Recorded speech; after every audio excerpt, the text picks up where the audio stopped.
Národné maltské akvárium je jedno z najnavštevovanejších turistických miest na Malte. Nachádza sa v oblasti zálivu St. Paul.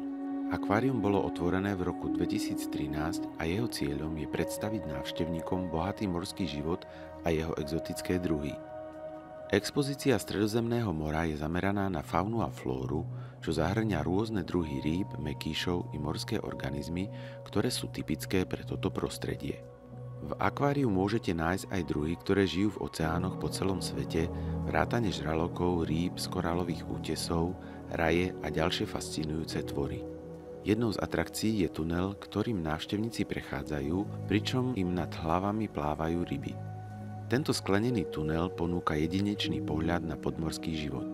Sú tu aj interaktívne bazény, kde sa návštevníci môžu dotýkať morských hviezdic a iných živočíchov. V budove akvária sa nachádza reštaurácia, kaviareň a obchod so suvenírmi.